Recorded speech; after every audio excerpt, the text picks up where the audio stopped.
आज हम लोग पढ़ेंगे फ्यूचर परफेक्ट टेंस।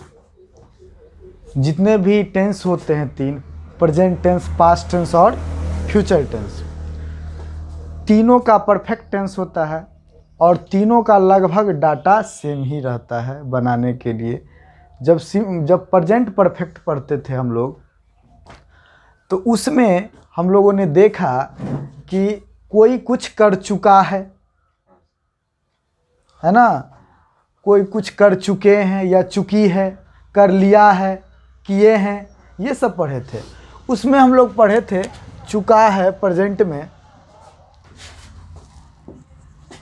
चुका है, तो ये हो गया प्रेजेंट परफेक्ट। और इसमें पढ़े थे subject plus have has plus verb का तीसरा रूप प्लस ऑब्जेक्ट, यही ना पढ़े थे। उसके बाद पास्ट में चलेंगे, चुका था, चुके थे, चुकी थी, तो subject plus had plus verb का तीसरा रूप प्लस ऑब्जेक्ट। आज मैं पढ़ रहा हूँ future perfect tense. Future perfect tense में चुकेगा, चुका रहेगा, है ना, चुकेगा, चुका रहेगा, कोई कुछ कर लिया रहेगा, तो ये सब होता है। तो इसमें क्या करना है, सब्जेक्ट, अब फ्यूचर टेंस है तो शैल विल तो लगेगा ही सब में। उसके बाद हैव देना है और V3 प्लस ऑब्जेक्ट। यानी कहने का मतलब है कि सबका लगभग फंडा सेम है। चुका है इसमें लगा है, इसमें चुका था, इसमें चुकेगा, अंतर यही है। पास्ट है था, थे, थी, प्रेजेंट है, फ्यूचर है गागेगी। बाकी सब में चुका में था लगा दीजिए तो पास्ट, चुका में है तो प्रेजेंट, चुका में गा लगा दीजिए तो चुकेगा, तो क्या हो जाएगा, फ्यूचर।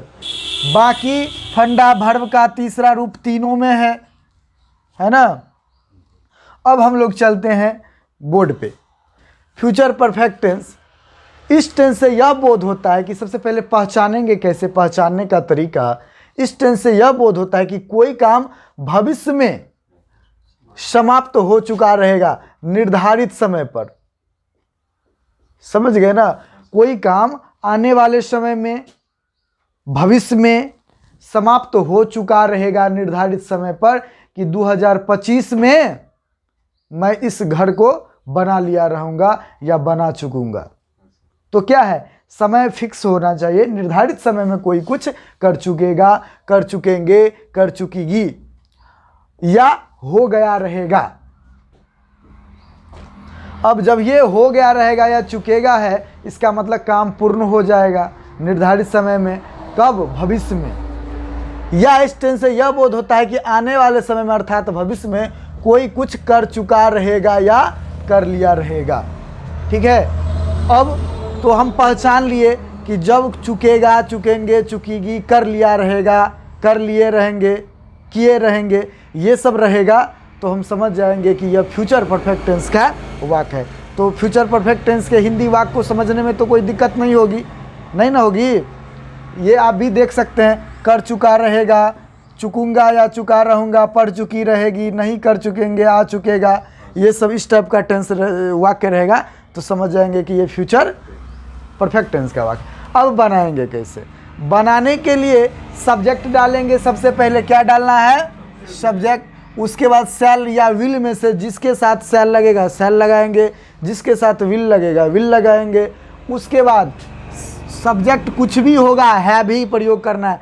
ऐसा नहीं कि ही रहेगा तो ही विल हैज लगा देंगे, नहीं, सबके साथ है भी लगेगा। कोई कोई बच्चा कंफ्यूजन में हो जाता है इसमें कि सर ही के साथ तो हैज लगता है तो हैव क्यों लगा दिए, नहीं।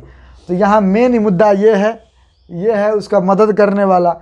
तो शैल विल है तो हैव हमेशा लगेगा।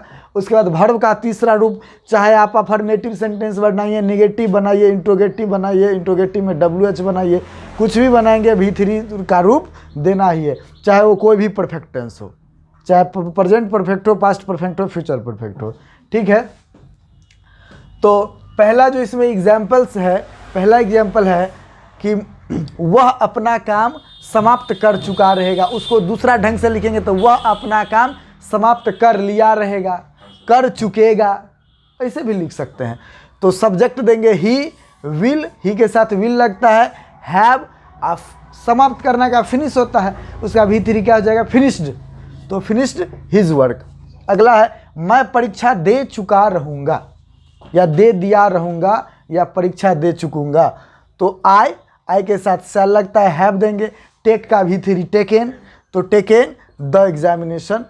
उसके बाद सीता अंग्रेजी पढ़ चुकी रहेगी, तो सीता के साथ विल लगता है तो विल हैव लगा देंगे, और पढ़ना का रीड का V3 रेड ही होता है, और English Sita will have read English. Negative sentence में क्या करना है, शैल विल और हैव के बीच में नोट देना, जैसे शैल विल बी के बीच में बी से पहले नोट देते थे, shall not be will not be, इसी तरह shall not have will not have के पहले नोट लगाना है, ऐसा नहीं कि हैव के बाद नोट लगा देंगे तो गलत हो जाएगा।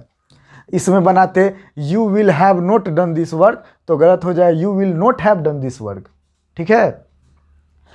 तो निगेटिव में सिर्फ ये देखना है कि है शैल विल और हैव के बीच में हम लोग नोट लगाएंगे। आप इस काम को नहीं कर चुकेंगे, you will not have done this work, वह यहाँ नहीं आ चुकेगा, ही विल नोट, है ना, हैव कम का V3 कम ही होता है, कम हेयर। इंट्रोगेटिव में क्या करना है, वही पुराना वाला तरीका अपनाना है, हेल्पिंग वर्ब को पीछे कर देना है, शैल विल को सब्जेक्ट के पहले रख दिए, है ना, WH रहेगा तो सबसे पहले WH देंगे, उसके बाद शैल विल सब्जेक्ट, नोट रहेगा तो यहाँ पे सब्जेक्ट के बाद नोट लगाएंगे, ठीक है। क्या वह इस प्रकार का काम कर चुका रहेगा, तो देखिए ही के साथ विल लगता है ना, विल को पीछा कर लिए, उसके बाद सब्जेक्ट देंगे ही, उसके बाद हैव देंगे, हैज का कोई गुंजाइश नहीं है यहाँ पे, और इस प्रकार का काम है तो done this type of work हो जाएगा। अगला है क्या मैं बच्चों को पढ़ा चुका रहूँगा, तो आई के साथ शैल लगेगा, तो शैल को सब्जेक्ट के पीछे, और हैव टीच का V3 टॉट द चिल्ड्रेन। उसके बाद है वे लोग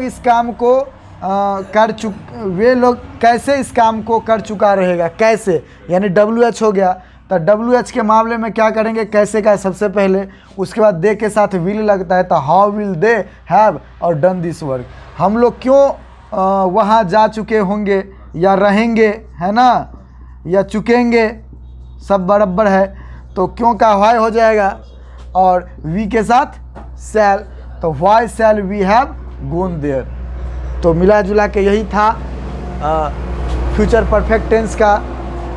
उसको बनाने में आपको सिर्फ V3 का ध्यान रखना है, शैल विल के बाद हैव का ध्यान रखना है, बाकी निगेटिव इंट्रोगेटिव पिछले जो प्रकार पढ़े हैं उसके उसी के भांति सब कुछ करेंगे, ठीक।